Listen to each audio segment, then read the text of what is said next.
مرحبا بكم أعزائنا المشاهدين وحلقة جديدة من برنامج رمضانيات بالعراقي. ما زال الجمهور العراقي يتذكر صالات السينما وعروضها في سبعينيات وثمانينيات القرن الماضي، حيث العروض الجيدة والجادة. كذلك ما زال البعض من هذا الجمهور يتذكر الأفلام العراقية وعديد الأفلام الأجنبية التي كانت تعرض فيها. فما هو حال هذه الصالات اليوم، وما هو حال الإنتاج السينمائي العراقي، وهل ثمة جهود جادة لإعادة الحياة إليه وتفعيل دوره كرافد من روافد الثقافة والمعرفة؟ واقع السينما العراقية وصالات العرض السينمائي هو موضوع حلقة هذا اليوم من برنامج رمضانيات بالعراقي، حيث نناقش ذلك مع الضيوف الكرام: الدكتور صالح الصحن، أستاذ مادة الإخراج في كلية الفنون الجميلة، الأستاذ المخرج رعد مشتت، الناقد السينمائي الأستاذ علاء المفرجي، والأستاذ بشير الماجد الممثل والمخرج السينمائي. مرحبا بالضيوف الكرام. اليوم في حضرة السينمائيين لابد أن نتحدث ونعود بالذاكرة إلى ما يعرفه البعض أو ما يسميه البعض الفترة الذهبية للفنون العراقية بشكل عام والسينما. كانت العوائل تذهب إلى صالات السينما في شارع السعدون وأماكن أخرى، وكأن دور السينما هي نافذة من نوافذ المعرفة الجمالية للعراقيين، للعوائل العراقية بشكل عام. هل أنت مع هذا الرأي يعني؟ نعم أنا مع هذا الرأي، ولا زالت الذاكرة تحتفظ بأمسيات صالات السينما في العراق وفي بغداد بالذات. يعني لا تنسى غرناطة، ولا تنسى سميرة ميس، ولا الأطلسي، ويعني أطلس عفوا، والنجوم، الخيام والنصر وبابل والنصر. يعني صالات سينما كانت بمستوى عرض تقدم للذائقة العراقية البغدادية أنواع عديدة من الأفلام المختلفة. كانت للعوائل طقوس دكتور، يعني برأيك العائلة العراقية كانت من ضمن أهم طقوسها هو الذهاب للسينما كنوع من يعني تغذية الذات بالكثير من الجوانب الجمالية والمعرفية والفكرية؟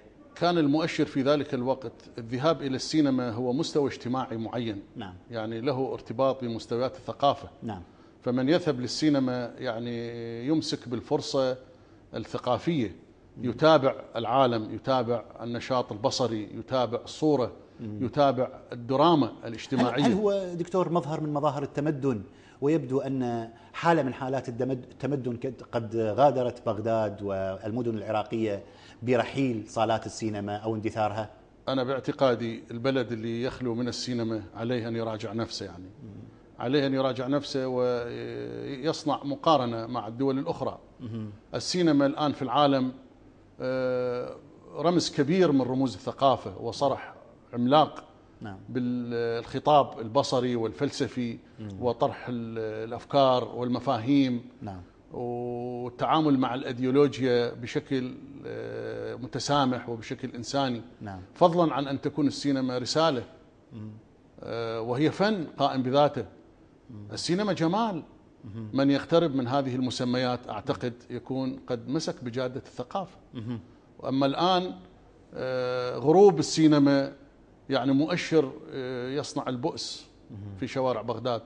نحن بحاجة إلى أمسية، إلى عصرية، خلينا نقول عصرية سينمائية تذهب بها العائلة إلى المشهد، إلى القضية، إلى المعاناة، إلى التجسيد، إلى الفعل. هل يعي القائمون على البلد من مجالس محافظات، من وزارة الثقافة، هل يعي يعني ما تتحدث له من أهمية، أم يبدو أنه ثمة تجاهل لكل هذه المفاهيم التي تطرحها؟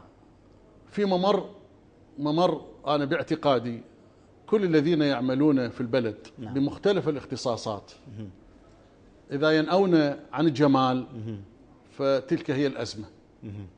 من يعمل لمصلحة البلد في صناعة مجتمع مثقف، مجتمع عصري، مجتمع متمدن، عليه أن يمسك بالجمال، أن يتذوق برؤية جمالية الأشياء. وعندما يؤمن بالجمال ويتحسس وتصير عنده خبرة، راح هو يساهم بفتح منافذ الجمال المختلفة في الفنون. نعم. معارض، مهرجانات، موسيقى، تجمعات، أمسيات، نعم، نقدية، وهكذا. شكرا دكتور على التوضيح. أستاذ رعد، يعني هناك من يعتبر ثمة مبالغة عند المثقفين في التأكيد على أهمية عودة الإنتاج السينمائي وأيضا عودة النشاط السينمائي، وكأنه هذا النشاط السينمائي لا يخص النخب المثقفة وإنما يخص شرائح مجتمعية متنوعة. لماذا هذا التأكيد على أن عودة الحياة للسينما هو عودة للتمدن إلى مدن بغداد؟ اكو حقيقة بسيطة اللي هي انه السينما هي ذاكرة شعوب. نعم.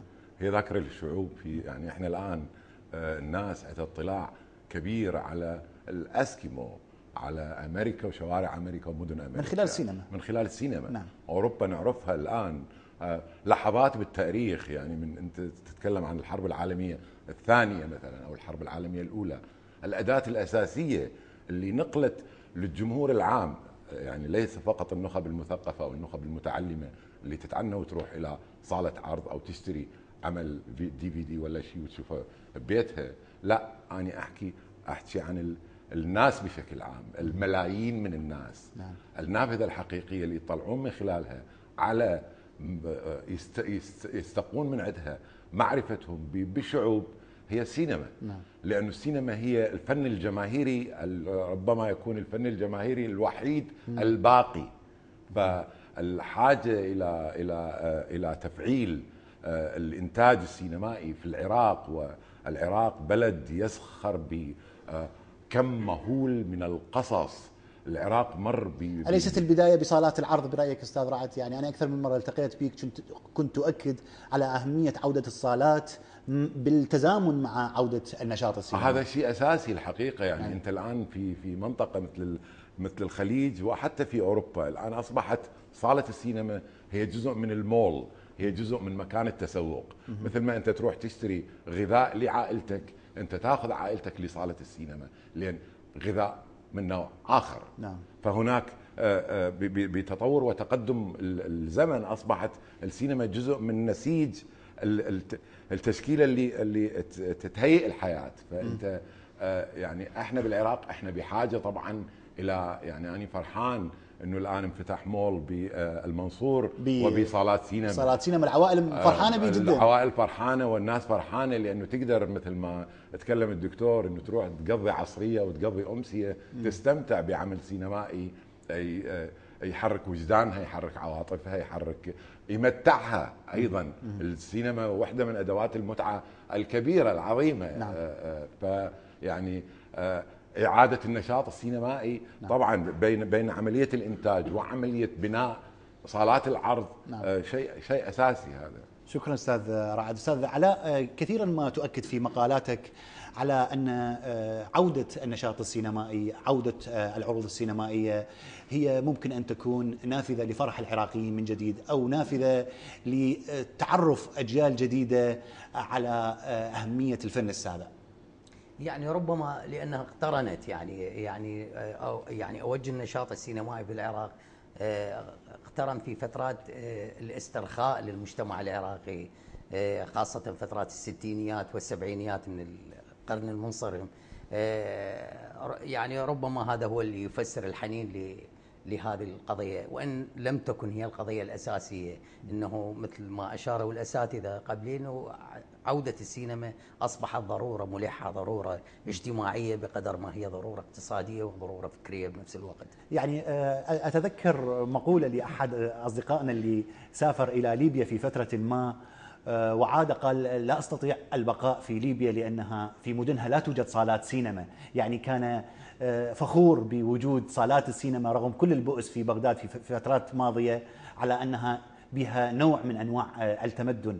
هل يعني أنت يعني متشائم من الصورة الموجودة الآن في مدن بغداد بغياب صالات السينما وتحولها يا أما إلى مخازن يا أما إلى مقرات للأحزاب؟ هي الحقيقة إن لم تتحول إلى مخازن وإلى مواقير حتى السينمات، الصالات السينما بالعراق، فهي انتفت الحاجة إليها بوضعها الحالي مع التطور المضطرد في أساليب العرض السينمائي، في التقنيات الموجودة في صالات العرض اللي مثل ما تفضل الأستاذ رعد الآن اللي موجودة في المولات وفي أماكن أخرى متطورة. هي أصلاً انتفت الحاجة لهذه الصالات. يفترض أنه احنا حتى من نخطط لإنشاء صالات جديدة وليس فقط تأهيل الصالات القديمة، ربما تأهيل الصالات القديمة من باب يعني الاحتفاظ بها يعني كتراث فني. نبدي نهيئ صالات جديدة، لكن أنا أسأل سؤال، إنه احنا نهيئ صالات عرض الآن هسه خلي يصير عندنا 5 6 صالات عرض سينمائي. احنا قضية مهمة مرتبطة بهذا الموضوع، مرتبطة في موضوع استيراد الأفلام. عملية ليش ما ننشط هذه القضية؟ ليش ما نهيئ تاجر يستورد أفلام؟ يعني تحدثنا مع أصحاب صالات السينما، تحدثنا قالوا الموضوع غير مجدي لعدة أسباب، لأن ثمة مخاوف من الذهاب إلى صالات السينما، غلاء في أسعار الأفلام التي تأتي، لا يوجد دعم من قبل الحكومة لصالات السينما. مو هي القضية بالأساس أستاذ عماد، يمكن احنا حكينا عنها هنا في هذا المكان أو في مكان آخر، هي القضية في إشاعة وعي وذوق سينمائي. نعم. يعني أنه حتى تصير يمكن يعني أنا يعني الصديق بشير حضرنا أكثر من مهرجان في دولة الإمارات، الإمارات لم يكن فيها نعم. شخص واحد اللي هو مسعود أمر الله علي، من منتصف ال 95 أو 96 وقابت مسابقة أفلام الإمارات، اتطور صار مهرجان، الآن الإمارات تحتضن مهرجانين. نعم. هذا يعني الكم بالمهرجانات السينمائية خلق وعي سينمائي. اليوم هسه بدأوا يتحدثون نعم. الإماراتيين عن نواف وعن نعم. مخرج آخر، يبدأوا يتحدثون عن مخرجين عندهم، بدأت كوادر سينمائية تصير. هذا المفروض هو اللي يصير. شكرا أستاذ علاء. يعني تماشيا مع ما طرحه أستاذ علاء، أستاذ بشير، في قضية المهرجانات، البعض يعتبر بأن تكرار مهرجانات ومسابقات سينمائية لا يعني عودة فاعلة وحقيقية للنشاط السينمائي في العراق. هو بالعكس، يعني تعرف السنوات الماضية كل سنة تقريبا مهرجانين أو 2 أو 3، لكن الحضور والمشاركة للنخبة فقط. في بغداد تقصد؟ في بغداد لا، هو بالعكس، من شأن المهرجانات في بغداد أن تفعل أو ترمم ذائقة المشاهدة السينمائية لدى الناس. يعني القطيعة اللي حصلت من نهاية الثمانينات، عزوف الناس عن ارتياد صالات العرض كان بنهاية الثمانينات أو منتصف الثمانينات في الحقيقة، يعني أثناء الحرب العراقية الإيرانية. بس بالتسعينات كانت أكو صالات بالتسعينات أكو صالات، وبعدين لجوء إلى سينما السكرين والأفلام اللي عرضت، يعني صالات العرض هي موجودة.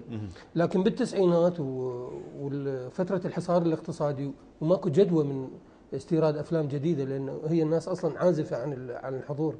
لكن المهرجانات، من شأن المهرجانات، قبل شوي الأستاذ علاء يقول إنه الناس تخاف تستورد، يعني أصحاب دور السينما.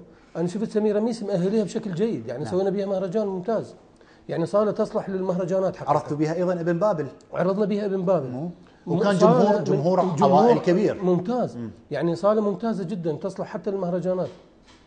لكن إنه هو الجدوى، أنا تحدثت ويا نفسه. نعم. هذا الرجل قلت له ممكن نستورد أفلام مثل ما دا يصير بكردستان. احنا يمكن رحنا مهرجان بسليمانية، اكو هناك دار عرض يستورد أفلام بالوقت اللي تعرض في امريكا. نفس الافلام تعرض في كردستان. طيب، يعني اريد نتحدث ايضا عن الاستثمار واهميه دخول رجال الاعمال في قضيه الاستثمار السينمائي، لكن بعد الفاصل لو تسمح لي. اعزائي المشاهدين، فاصل ونعود.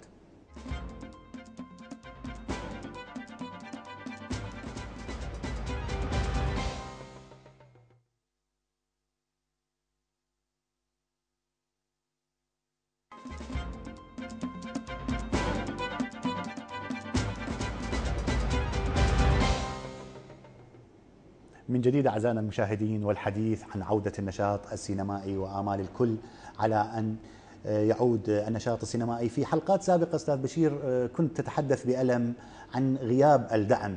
اجت مشروع بغداد عاصمة الثقافة وتفاءلنا خيرا، وبالفيسبوك أشوفكم تكتبون وإنتاجية، والآن بدت الخصامات بيناتكم كسينمائيين على أنه الإنتاج المبلغ الفلاني راح للمخرج الفلاني وشيء من القبيل. شنو المشكلة بعد كل هذه اللوعة على أنتم تريدون مبالغ؟ اجتكم المبالغ وهسه عندكم إشكالات. والله بالحق أنا واحد من الناس ما استلمت مبالغ الحمد لله والشكر. يعني فيلمي لا زال مركون في رفوف وزارة الثقافة. لذلك هاجمت بأنهم لم يكونوا عادلين في منح بعض السينمائيين مثلا، المخرجين السابقين مثلا. أي إنسان يتعرض إلى حيف يعني أكيد يطلق صوته. يعني انا فيلمي من قبل سنتين حاصل الموافقات عليه وموجود في مكتب الاتروشي، وبعد ما حصلت على الكتب والوثائق يعني كان اكو تباين بالردود واكو فد يبدو اكو. بس بشير بيناتكم الان مشاكل ويبدو انها مشاكل شخصيه، يعني انتم كل هذه الفتره تريدون عودة السينما من عادت وبدت اطلاق مبالغ، صارت فريقين، فريق مع الوزارة وفريق ضد الوزارة لا مو هذا القصد. نعم. اذا تقصد فريق اللي ضد الوزارة، انا طبعا اقف مع هذا الفريق بصراحة. احنا مو ضد اسماء معينة. نعم. انا شخصيا مو ضد اي اسم. اي اسم من المخرجين ممكن ينتج فيلم ويخرج فيلم بميزانية معقولة، لكن لما اشوف اكو فيلم تصرف لميزانية خيالية والفيلم على مستوى الإنتاج، يعني من ضمن فريق العمل اللي عملوا بعض الأفلام ينقلون صورة مغايرة لهذا. أنت ليش تلمح؟ ليش ما نكون صريحين؟ أكون صريح. تتحدث عن يا فيلم صارت عليه إشكالات. نعم. لفيصل الياسري، احكي لي على هذه الإشكالات. فيلم فيصل الياسري أنا ما أقدر أتكلم عنه لأن أنا ما شايفه. زين. لكن الحديث اللي حصل من خلال فريق الإنتاج ربما اكو هاي مؤاخذات على الفيلم. واكبر ميزانيه قد الانتاجيه؟ اكبر ميزانيه هي مليار و350 مليون دينار عراقي لهذا الفيلم. زين. علما انه مصور بتقنيه ولم يعرض. لماذا لم يعرض؟ عليه اشكالات في يبدو اكو اشكالات اذا تحدثنا عنها الان انا ما اقدر اثبتها بصراحه. بس ليش تاجل عرض الفيلم في عيد السينما، في احتفاليه عيد السينما؟ وفيلم بهذا المستوى يفترض يكون افخم انتاجيه لهذا الفيلم. ليش؟ نفس الموقف حصل بافتتاحية مهرجان بغداد عاصمة الثقافة. نعم. كان هناك عرض أوبريت. نعم. وأيضا مصروف عليه مبالغ. نعم. مبالغ خيالية. قبل يوم من العرض شاهد هذا برأيك وجود إشكالية، يعني إشكالية في اختيار. طيب إذا كان اكو إشكالية على السيناريو شلون أجيز هذا الفيلم وصرف عليه هذه المبالغ؟ طيب هذه المبالغ احنا كمجموعة نطالب بالتحقيق في هذه الأفلام. ليش هاي الافلام؟ انتم كمجموعه ايش سميتوا نفسكم؟ احنا معا من اجل سينما عراقيه جديده. عندنا جروب على الفيسبوك يعني انا وشباب مثل نزار حسين. نعم. ومهدي طالب، مخرجين معروفين شباب يعني. نعم. وامكانياتهم عاليه جدا. يعني ذول الشباب. هناك من يشير انكم ظلمتم ومنحت المبالغ لافلام معينه، فلذلك انتم قمتم بمحاربه الجهات الاخرى او مو الاشخاص ولا الاسماء. نحارب الفساد. هذه المبالغ اصرفت على او انفقت على افلام، هل هي بمستوى هذه الميزانيه؟ بس انت تقول ما شفناها، ليش جاي تحكم عليها وانتم بعدكم ما شايفينها؟ طيب ما عرضوها اصلا، يعني لما حان وقت عرضها ما انعرضت ليش؟ وهذا هم سؤال لازم يجاوبون عليه. طيب يعني كنتوا تفكرون في قضية الإنتاجية وشيء الآن منحت إنتاجية، هل توجد إشكالية في عملية المنح؟ هل توجد إشكالية في وجود كبيرة محسوبيات يعني كبيرة معينة؟ كبيرة جدا. نعم. كبيرة جدا. يعني محمد شكري جميل ينتج فيلم. نعم. ويصور بمادة خام. نعم. المادة خام نعرف ايش قد تكلف. ميزانية الفيلم مليار و200 مليون. انفق من هذا المبلغ من هذه الميزانية ما يعادل 100 مليون أو 150 مليون لإصلاح الكاميرا واستيراد ملحقاتها وعدساتها وكذا. وكان من المؤمل صديقي رعد أن يصور بها وبقى ينتظر. بس اسمح لي أقول لك، يعني أنت أكثر من مرة لمتوا المؤسسة على أنه هؤلاء المخرجين هم مخرجين النظام السابق وشيء من القبيل. هل تجد من يعني ثمة إشكالات صارت الآن بين سينمائيات جيل سابق وسينمائيين جيل حالي؟ ليش هو اتهام يعني مثلا فيصل الياسري ومحمد شكري جميل يعني مو من مخرجي النظام السابق. يعني السينمائيين هم وياكم. طيب مو المفروض تكونوا فريق سينمائي من اجل عوده السينما؟ ليش هاي الاشكاليات في جوانب فكريه او جوانب انحياز او شيء من القبيل؟ لا ابدا. بس لما انت مخرج عمره 80 سنه وماخذ فرصه جيله. نعم. واجيال لاحقه ايضا. طيب انطي فرصه للجيل الجديد. ما هو الجيل الجديد هسه اكد هويته السينمائيه العراقيه وانتج افلام بميزانيات خاصه. نعم. وطلع المهرجانات واخذ جوائز. طيب. ورفع اسم السينما العراقيه. يعني ضمن نفس هذا المحور الحديث دكتور صالح، لو نتحدث عن ما يحدث الان في السينما العراقيه، هناك من يلوم السينمائيين العراقيين على انهم لم يستطيعوا أن يكونوا عائلة واحدة، لوبي واحد، فريق واحد من أجل انتزاع الحقوق أو من أجل التأكيد على وجود حضورهم. عندما منحت مبالغ صارت هاي الإشكالات اللي يتحدث عليها أستاذ بشير. العائلة الواحدة التي تتحدث عنها، واستشف من حديث الأستاذ بشير، الفن لا يعرف التقاعد. نعم. السينما لا تعرف التقاعد. نعم. سينمائيين كبار وعظام عمروا لفترة طويلة ولا زال الفن يعني نور في ذاكرتهم ونور في عطاءاتهم وفي إبداعاتهم. المشكلة كالآتي: يفترض أن نعمل على وفق نظام إخلاقي مهني، أن نؤسس لعلاقة مهنية متوازنة جميلة متحضرة بين الجيل القديم والجيل الجديد.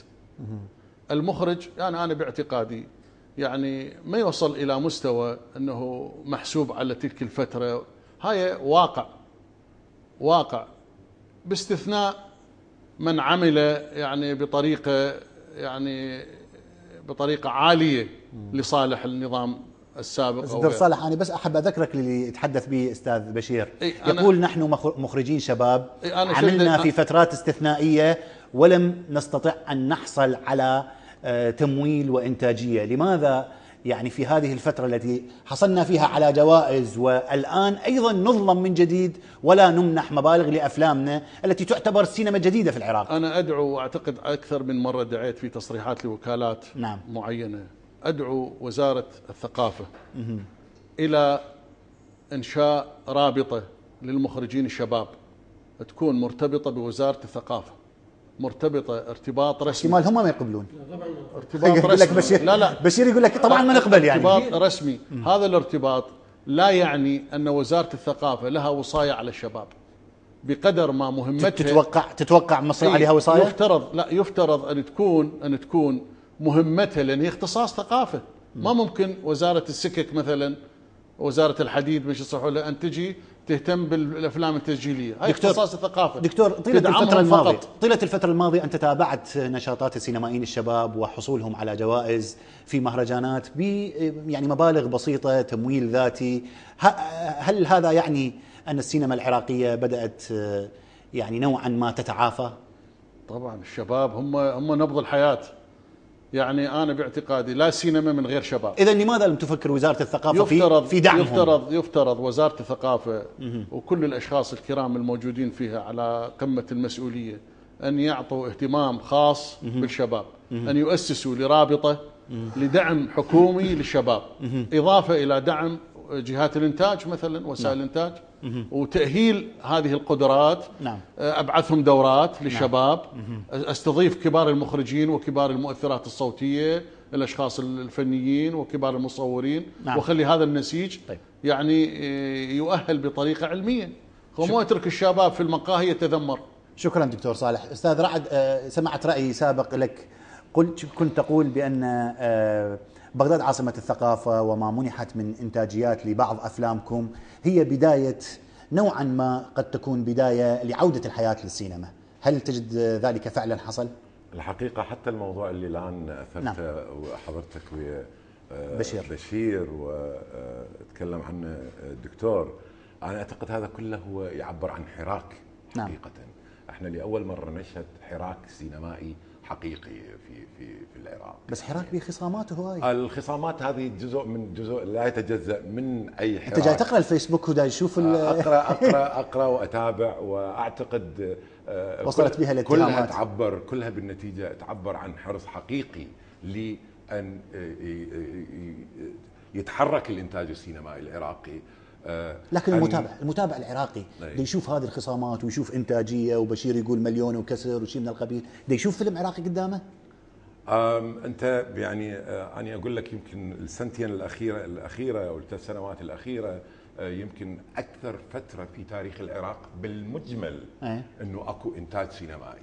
يعني افلام قصيره، بغض النظر عن افلام قصيره نعم. وهناك افلام روائيه طويله. الان 7 أفلام انت انتجت في اطار مشروع بغداد، افلام روائيه. زين، وين راح تعرض هذه؟ هذا موضوع اخر. يعني هذا موضوع سبق يعني حكينا عنه في بدايه الجلسه. الشيء المهم انا بالنسبه لي حقيقه اللي قاعد اشوفه اكو حراك. الحراك هذا ناتج عن عملية الإنتاج اللي صارت. يعني أنت ما تقدر تصنع سينما بدون عملية إنتاج. نعم. لأنه يعني أنا الآن صار لي 2-3 من خلص التصوير. نعم. أوكي.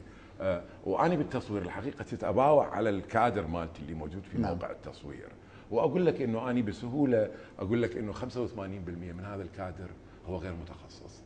اوكي. انت اضطريت ان تجيب اشخاص من برا، مو صحيح؟ العناصر الاساسيه جبتها من برا. نعم. اوكي، انا جبت مدير التصوير من برا. صحيح. جبت مهندسي الصوت من برا. نعم. جبت المكياج من برا، من ايران جبت. لكن انا اقول لك من اباوع على من اطلع الصبح لموقع التصوير واباوع على الكادر الموجود، 85% من عندهم ما عندهم خبره انتاج سينمائي في الواقع فعلا على الارض. اوكي. اشتغلنا 50 يوم احنا في فيلم صمت الراعي. نعم. تشكلت تجربه للجميع، يعني بما فيها اني، يعني نعم. لانه اني اول مره اخوض تجربه انتاج هنا بالبلد، يعني انتاج روائي. نعم. فانت كل هذا يعبر عن حراك، يعبر عن طيب. وحراك من خلال تجربه حقيقيه على الارض. تشوفها. شكرا استاذ رعد. استاذ علاء، يعني تحدث استاذ رعد بشكل سريع عن الافلام القصيره، وقال انه هذا الانتاج الافلام القصيره يعني نوعا ما عوده لنشاط سينمائي عراقي. هي بالحقيقه الافلام القصيره الان هسه يعني اكثر دراسات والمقالات اللي يكتبوها نقاد السينما انه يجب ان يعني تاخذ يعني مداها في العرض وفي الحضور جنبا الى جنب مع الفيلم الروائي الطويل. وربما هم بسبب الاشكالات يعني اللي تتعلق بالانتاج، يعني الاشكالات الماديه، لجأوا كل الشباب لل يعني الافلام القصيره. يعني اتذكر احنا 2009 و2010 من رحنا للخليج، واعتقد اتذكر انه كان بشير له فيلم انه كلها صنعت بامكانيات يعني شخصيه، يعني ما حضرت لك ندوه في برج بابل اشرت بها انك فخور جدا ومتفائل بهذه الاسماء التي تعرض افلامها وانت تذهب الى مهرجانات دبي وابو ظبي. حقيقة يعني مهرجان الخليج لأنه مهرجان متخصص بشباب المنطقة، يعني منطقة الخليج والعراق. حقيقة أنه يعني مخرجين الشباب كانوا رفعة رأس، يعني ليس أغلبهم، لكن الذين استطاعوا أن يتألقوا في هذه أكثر جوائز المهرجان أخذوا جوائز، حصلوا على جوائز. احنا 3 سنوات نحتكر جوائز مهرجان. استاذ علاء، ايضا اريد اتحدث عن مواضيع، لانه انا قريت لك مقالات، وايضا هذه الدراسه اللي قدمتها في جمعيه برج بابل اشرت بها الى حساسيه المواضيع، جرأة المواضيع التي طرحت والتي كانت مواضيع يعني ملفتة للانتباه. لكن بعد الفاصل لو تسمح لي. اعزائنا المشاهدين، فاصل ونعود.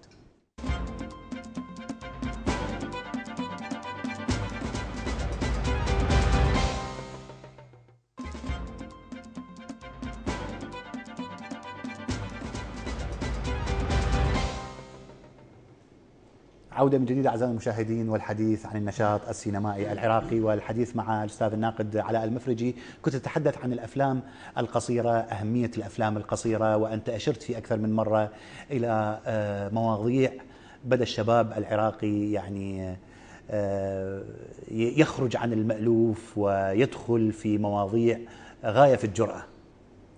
يعني خليني أقف يعني بدءا يعني امام مجموعه من الشباب الحقيقه على مدى هذه السنوات الاربعه او الخمسه اللي بدينا نحضر بها مهرجانات، خاصه مهرجانات الخليج، وركز على مهرجانات الخليج باعتبارها صارت المحك لان يثبت الشباب السينما العراقي، يعني واللي يحصدها اغلبها شباب عراقيون. يعني يجب ان اقف امام يحيى العلاق مثلا، امام بشير الماجد، امام لؤي فاضل، وخالد البياتي، هاشم العفاري الحقيقه، ومناف ايضا، مناف شاكر، مجموعه من ملاك، يعني اسف اذا كنت يعني ملاك، خاف ننسى ملاك، مو هذا المخرج فيلم مكاسيت. نعم. في المهرجان الاخير كان اللي هو انا حكيت عنه في برج بابل، فيلم لؤي. السبب انه انا انحازيت لفيلم لؤي اللي هو قطن، اللي كان جريء جدا، لسبب اساسي انا انحازيته واقدر اقول عليه جيد جدا. يعني السبب الاساسي انه لؤيس يعني واجه، يعني تخطى، او الحقيقه واجه اكثر من تحدي بهذا الفيلم. اولا هو قدم فيلم بلا حوار، هذه واحده، وهذا تجريب يعني يحسب له هو كسينما. بعدين الواقع الاجتماعي اللي من الصعب وهاي يعني هذا تحدي صعب بالنسبه له. القضيه الاهم انه هو خلص تجاوز هاي قضيه الشغل على الموضوع العراقي اللي صار، المعاناة والبكائيات، اللي هو البكائيات. نعم. وانفجار سيارة هناك وامرأة ثكلة هنا، تجاوزها. لكن هو ايضا ما تجاوزها بشكل مطلق، راح تناول قضيه بها نوع من الترف، لا هو راح تناول قضيه يعني رجع لمرجعيه الثنائيه بين الحياه الموت المقدس والمدنس. اختار فكره كلش ذكيه. هو ايضا الموضوع اللي حكى به هو من ضمن الظرف اللي يعيشه العراق الان، هي قضيه الكبت الجنسي وشيء من القبيل. ربما هو يحسب للنص القصصي يعني الاستاذ الخاص ابراهيم احمد، لكن هو ايضا طبيعه يعني تخيل مخرج شاب ومهرجان ويتحدث عن قضيه الكبت، الا تجد من ان القضيه بها جرأة كبيرة في جرأة كبيرة فعلا. هو الموضوع اللي اختار حتى فيه هو في التصوير باع انه فيلم لؤي انعرض ويا مجموعة افلام كان اطولها هو فيلم لؤي باستثناء فيلم سهيم. طبعا فيلم سهيم كان فيلم روائي طويل هو الحقيقة يحسب من ضمن بس فيلم لؤي بالذات هو كان 18 دقيقة او 19 دقيقة. كل الافلام اللي انعرضت تراوحت بين 5 دقائق الى 7 دقائق. اكو مخرجات لكن ما حسينا الايقاع كان كلش منساب وما حسينا يعني بوطأة الوقت انه كان يمر. يعني قدمنا اياه هو فيلم قصير شعرنا به انه مثل ومضه. يعني انا حكيت بعد عرض الفيلم حكيت استاذ علاء ايضا مخرجات شابات، يعني مخرجه قدمت عن الايمو، عن ظاهره الايمو، وايضا المتابعين يعتبرون ان ثمه مخرجين شباب بداوا يكتبون السيناريو بانفسهم او يذهبون الى النص الادبي ويحولوه الى نصوص سينمائيه، وهذه نقله تحسب للسينمائيين الشباب. اكيد بالتاكيد. يعني هي يكفي انه قلت لك السينمائيين الشباب حرصهم يعني على اشتغال فيلم وصناعة فيلم وتقديمه بصرف النظر عن مثل ما قال قبل بالاستراحة بشير حكى عن المهرجان انه كان يقول له روح هاي 3 أيام 4 راح جاب فيلم وجاب شارك. اولا هي تحسب للمهرجان اللي وفر فرصة لمثل هؤلاء الشباب، وهو ايضا يحسب للشباب اللي راح خلال 3 أيام وفروا له كل هاي شو اسمه وراح سوى فيلم واجى. ونقطة أخرى أستاذ علاء حاب أذكرك بها أنه صار عندنا مدير تصوير شاب، يعني بدأت تتفتق مواهب، يعني ليس فقط مخرج وكاتب سيناريو، إنما كان ممكن يكون مدير تصوير ومصور أو شيء من القبيل. أنا بس أريد أحكي عن قضية إحنا من حكينا اقترحناها أنا والصديق عفان رشيد، جمعنا السينمائيين طبعا بعد تعرف أنت شباب وهاي جمعناهم بأخير يوم المهرجان يلا قدرنا نلمهم. اتصور هاشم يعني كان شاهد على هاي القضيه، قدرنا نلمهم بكافتيريا بفندق الكونتيننتال واقترحنا عليهم فكره انشاء تجمع للسينمائيين الشباب. كانت فكرتنا انه احنا في بالنا انا وعرفان في بالنا جماعه السينما الجديده بمصر في بدايه السبعينيات.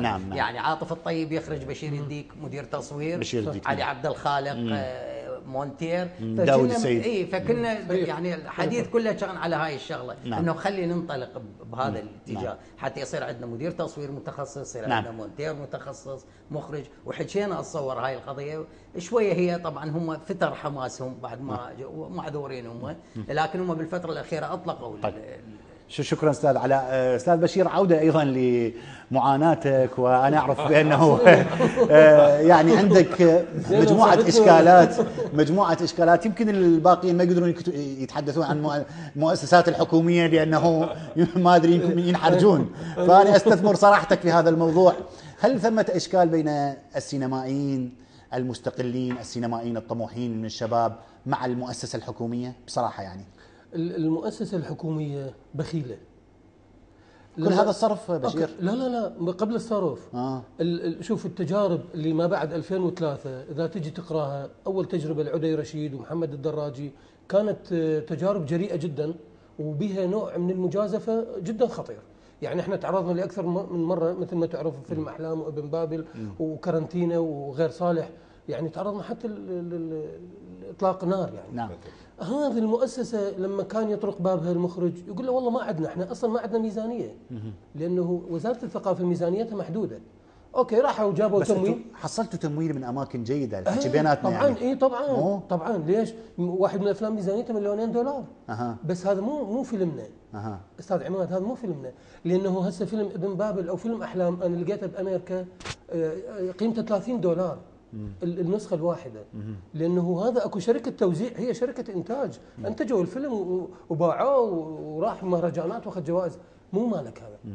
لما نطرق باب الوزارة ويقول لك أنا ما عندي إمكانية، ما عندي ميزانية. طيب ما خصصوا ميزانية. البغداد عاصمة الثقافة وميزانية خطيرة جدا. طيب ليش دول الشباب نفسهم اللي طرقوا بابكم بالامس ما استدعيتوهم اليوم؟ الا توجد لجان سينمائيه؟ يعني هل من معقول طيله هاي الفتره بشير الماجد يشتغل ويحصل على جوائز بمهرجانات؟ معقول اللجان اللي تريد تمول السينما العراقيه ما تعرف بشير الماجد؟ لو ماكو متخصصين. طيب دعك من بشير الماجد، ما محمد الدراجي، عدي رشيد، زين دول اشتغلوا افلامهم الخاصه بظروف كلها صعبه وما اخذوا ولا دينار من الدوله. نعم. صح ولا لا؟ طيب ليش ما بس يمكن حصلوا فرصهم، يعني هؤلاء المخرجين حصلوا فرصهم من اماكن انتاجيه اخرى. مو صحيح؟ وياك بس هسه لما انا يعني لما ما عندي فلوس اعتذر منك. نعم. لما عندي فلوس افكر بغيرك. طيب ليش؟ مو اكو اسماء تقول لي هي ثمة خصام، اكو يعني اكو اشكاليه ويا المؤسسه؟ مو خصام، يبدو اللجان المشرفه على هذا الموضوع اكو خلل بها. نعم. اكو خلل، اكو قصديه، لو اكو خلل اكو مزاج معين يشتغلون. انه بشير الماجد لا، مو ما داخل مزاجي، خلاص خلي فيلم على صفحه. محمد دراجي لا، ما نريده، نريد واحد غيره.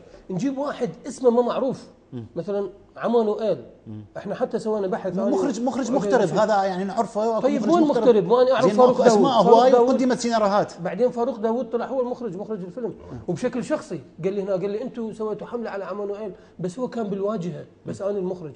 طيب مو اكو اسماء معروفه هنا وهاي الاسماء جيده. طيب ليش اخذ راي الدكتور بهذا الموضوع؟ يعني يقول استاذ بشير ان يبدو ان الوزاره لا تريد ان تختار مختصين لمتابعه هذا الموضوع. يعني انت من ضمن هذه الاسماء، هل اختارتك الوزاره في عمليه لجان، في عمليه كشف، في عمليه اعاده احياء السينما مثلا، ام يعني مثل ما قال بشير القضيه مزاجيه؟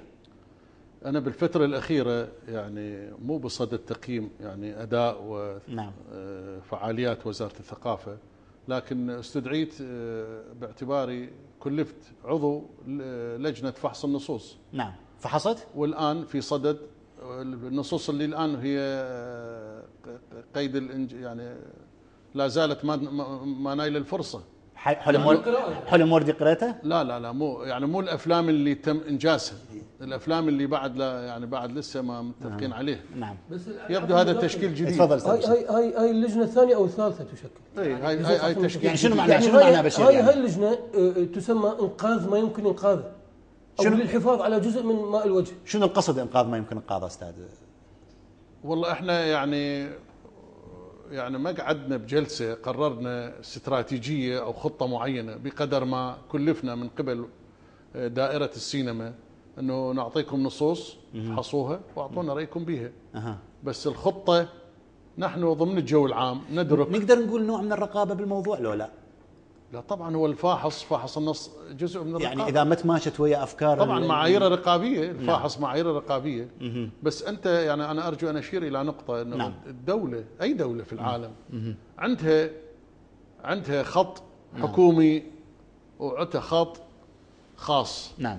الخط الخاص دائما في أي دولة أكو منتديات، أكو جروبات للشباب مستقلة، أفكارها تطلعاتها أحيانا لا تطابق تطلعات النظام مثلا، فهي حالة طبيعية.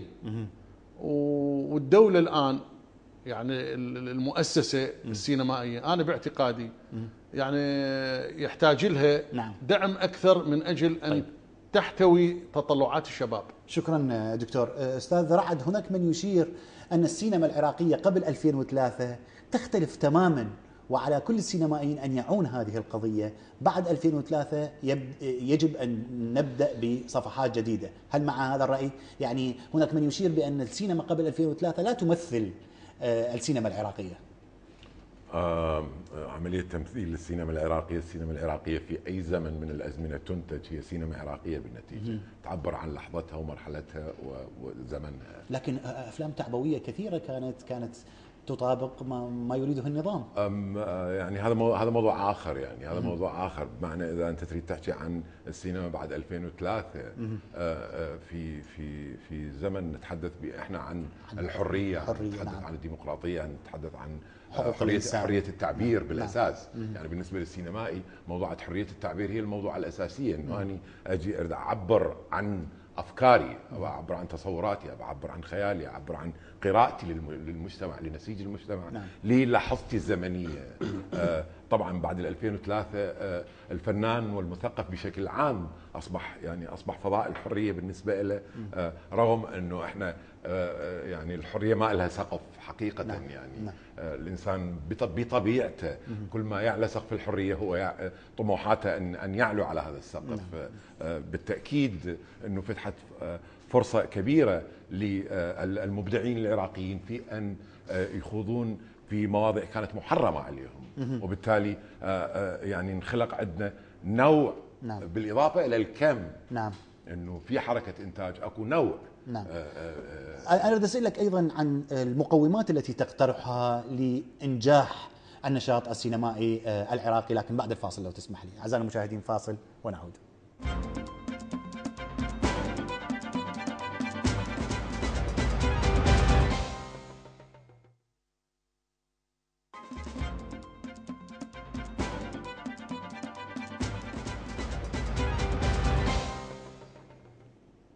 من جديد اعزائنا المشاهدين والحديث عن واقع السينما العراقيه. استاذ رعد مشتت، كنا نتحدث عن مقومات برايك التي يمكن ان تكون ركائز اساسيه لتطور السينما في العراق. والله الشيء الاساسي يعني اللي من خلال تجربتي هنا انه ينبغي اول شيء يجب ان يحصل هو ينبغي ان تنفصل دائره السينما والمسرح، هذا الدمج بين السينما والمسرح، تتشكل مؤسسه مختصه بالعمل السينمائي. موجوده بإيران. العمل السينمائي ايران وكيل وزير خاص بالسينما اي شكل من الاشكال بالمسرح. اوكي. ان تتشكل مؤسسه خاصه بالسينما. في كل العالم السينما فضاء عمل اخر مختلف عن اي شيء. هل ممكن ان تسعى المؤسسات الحكوميه لهكذا يعني فعل؟ يعني هناك من يشير بان الاحزاب الاسلاميه نوعا ما يعني تنحرج من قضيه السينما والفنون الاخرى ولا تضعها ضمن اولويات الدوله. هذا يعود الى حركه ودفاع السينمائيين والفنانين العراقيين عن السينما العراقيه لايمانهم باهميه السينما بالنسبه للمجتمع وتطور المجتمع. لكن انا اقول انه يجب ان انت الان تسال عن شلون نخطو للمستقبل. يجب ان تكون مؤسسه مختصه بالسينما، يجب ان يصدر قانون من البرلمان يسوي مخصصات من ميزانيه الدوله وليس من مناسبات مثل بغداد عاصمه للثقافه العربيه وراح يروح وانتهى الموضوع. ان يخصص صندوق، وهذا موضوع اثير سابقا من قبل زملائنا واصدقائنا، صندوق لدعم السينما العراقيه. يجب ان نعلو بالكفاءات العراقية بالاختصاص. السينما لغة اختصاص بالأساس. يعني احنا لما نتكلم عن ارت دايركتور مدير فني في السينما، احنا معظم المدراء الفنيين الموجودين عندنا فنانين تشكيليين الحقيقة. هذا موضوع لا علاقة له بالإدارة الفنية. من نحكي على مدراء تصوير، نحتاج إلى ثقافة بصرية بالإضاءة، من نتكلم عن الصوت. يعني احنا ما يعني الآن تقنيات الصوت وصلت إلى مراحل متقدمة جدا، ما نمتلك الخبرة. فيجب ان ننهض بخبراتنا. يعني الدوله هي مسؤوله، جزء كبير من مسؤوليه الدوله، مسؤوليه جهاز التعليم في ان يربي كوادر حقيقيه. فاحنا بحاجه، يعني هسه اللي يتخرج من كليه الفنون الجميله برايك لا يمتلك مقومات، ما عنده اي علاقه بالسينما، لا يستخدم اي شيء سينمائي. اي شيء، وهذه مشكله. هذه مشكله عويصه. هذه مشكلة عويصة. لا، تحدثت عن بغداد عاصمة الثقافة، خليني أتوقف شوية عندها. يعني الكثير من المتابعين يقولون هذه المبالغ التي صرفت بهاي الآلية المهرجانية الزيادة عن اللزوم، وهذه يعني أنا أقول لك آراء الناس. يقولون لماذا لم تصرف هذه المبالغ لإعادة الحياة للسينما، إعادة الحياة للمسرح؟ كان ممكن إعادة النظر بصالات السينما، إعادة النظر بعملية إنتاجية مناسبة للسينمائيين الشباب مثلا. أنا أجيب لك مثال بسيط.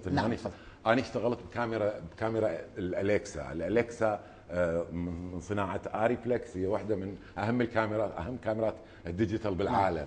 جتي هذه الكاميرا، أنا صرفت من ميزانية فيلم صمت الراعي على الكاميرا حتى تكتمل هذه الكاميرا. أوكي، لأنه جتي مبعثرة وجتي ناقصة. نعم. أوكي، صرفت ما يقارب 60 مليون اوكي حتى تكتمل هاي الكاميرا. مثلا جت الكاميرا والكاميرا جديده والكاميرا جديده لم تستخدم من قبل. جت الكاميرا كاميرا وين كانت هذه بشير الماجد؟ جابوها من الخارج هسه استيراد جديد. اي ما مصورين بها ولا فيلم. نعم. وصرف 60 مليون عليها. صرفت انا 60 مليون من ميزانيه صمت الراعي على الكاميرا. لكن اقول لك الان اكو كاميرا متكامله. اوكي احنا بالعراق كله اكو كاميرا سينمائيه واحده. نعم. اوكي الان اصبح عندنا كاميرتين. نعم. اوكي اصبح عندنا 3 كاميرات على حساب فيلمك. على حساب على اللي انت هسه محتاج له فلوس. اللي انا محتاج له فلوس الان. كل هذا الحديث يعني استاذ علاء كنا نتحدث عن هذه المفصليه في قضيه. هناك من يشير بأن علينا أن نتحدث الآن عن سينما عراقية تواكب الحدث، لا أن نتحدث عن سينما يعني تعبوية ما قبل 2003. الآن يجب أن تكون سينما لها علاقة مثل ما أشار أستاذ رعد في قضية المفاهيم الجديدة، حرية التعبير، الحرية، حقوق الإنسان. يعني السينما قبل 2003 أن تكون سينما تعبوية بالمطلق، يعني انا اشوفها شويه يعني تشخيص قاسي شوي بتجني يعني. أليس جزء كبير منها؟ لا طبعا اكيد. يعني احنا خلينا نقول من انتاج فيلم القادسيه يعني فما الى الحدود الملتهبه الى والنهر مو الاسوار. اي يعني مثلا يعني انتم سينمائيين وناسين اسمائها يعني شلون؟ بس لا تنسى مثلا يعني اكو الجابي، اكو الحارس. اذا خمسينات وستينات يا ضاميون 70 73 يعني ضاميون 73 مهرجان افلام وبرامج فلسطين اللي هو المنطلق الاساسي لاشاعه سينما وثائقيه متقدمه يعني هل تؤرخ لتطور السينما؟ هل تؤرخ لتطور سينما عراقية؟ يعني إذا تحدثنا يعني مع اعتزازي واحترامي إذا تحدثنا عن عمارة 13 هل تعتبره؟ لا طبعا يعني شنو؟ طبعا يعني أنا تريدني أحسب يعني سينما الثمانينيات واللي يعني رافقت وافلام السكرين مثل ما اشار استاذ. لا ابدا هذه مو سينما، هاي فعلا سينما تعبويه تلمع وجه النظام ويعني نفس دعائي وهاي محسوبه. اذا 2003 لحد الان هل تجد بان ثمه صفحه جديده لسينما عراقيه تواكب الحدث؟ اكيد يكفي انه مثل ما قال رعد هذا الحراك هو راح هذا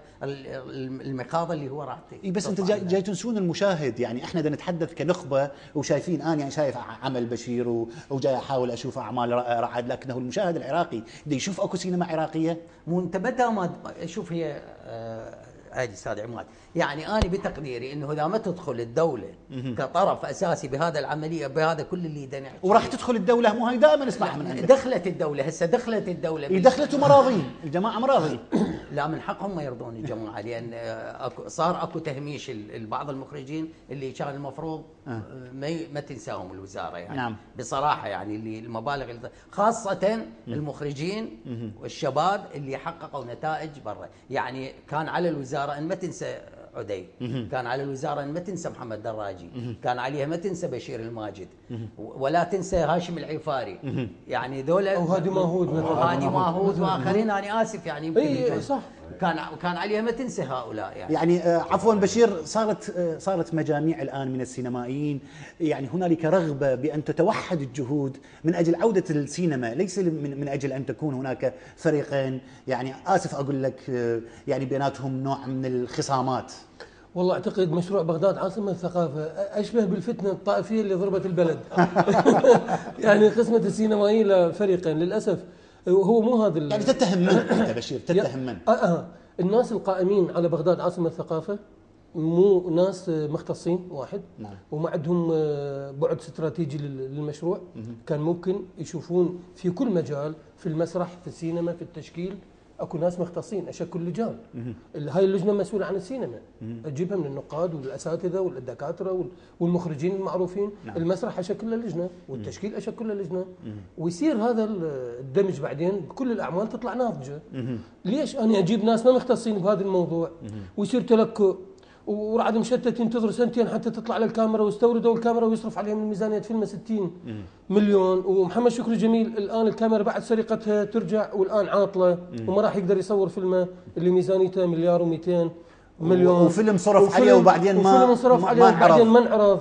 هذا تلكؤ. هذا ليش مو حرام؟ هاي الاموال ليش تتبذل؟ يعني انت قلت في جزء من البرنامج ثمة قصديه، هل يعني قصديه محاوله ابعاد متعة السينما عن العراقيين؟ هل توجد يعني أيادي تحاول أن لا تعيد الحياة إلى السينما؟ ما هو لما يكون غير مختص طبعا اكيد راح يكون اكو قصديه بالموضوع. ليش؟ لان لو كان مختص بدل ما ينتج 20 فيلم يشيل ميزانيه 5 افلام يرمم بها دور العرض. لانه هذا سؤال مضحك، انه الاخرين لما يقولون بغداد عاصمه ثقافه، طيب وين حتعرضون افلامكم اللي صارفين عليها 60 مليون دولار؟ وين حتعرضوها مثلا؟ نعم. طيب ما عندنا دور عرض، ليش ما خصصتوا جزء من هاي الميزانيات نعم. لترميم دور العرض؟ واحنا عندنا دور عرض بالقليل كان رممتوها، ما نقول نبني طيب. دور جديده يعني. دكتور، تحدثنا عن المقومات. ثمة محاولات للمخرجين الشباب أنه قضية السينما المتنقلة وهذه العروض، هل ممكن أن تكون يعني حلول لمحاولة إعادة الحياة للسينما العراقية؟ يعني كثير من الآراء تطرح من أجل تتمنى على السينما أن تعود وتنهض وأن تحتل دور كبير في حياة المجتمع.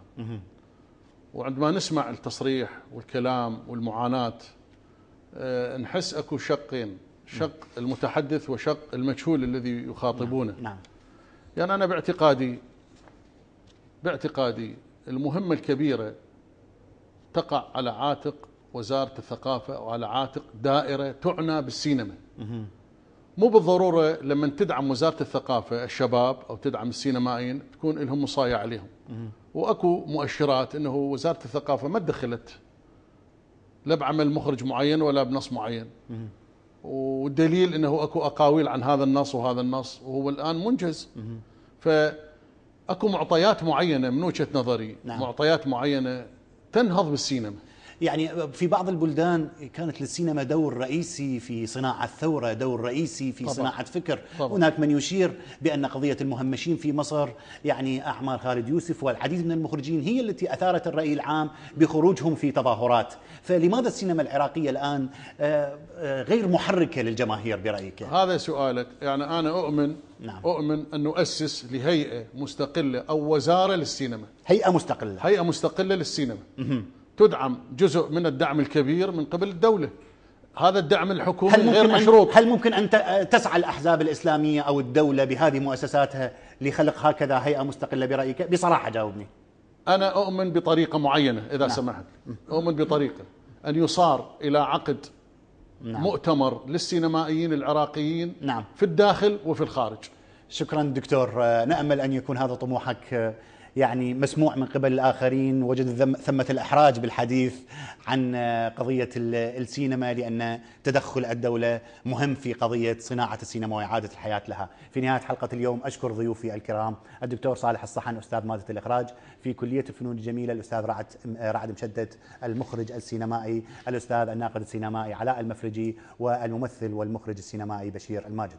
للمزيد من المعلومات راسلونا على البريد الإلكتروني الظاهر أسفل الشاشة. تحية لكم مشاهدينا، والى اللقاء.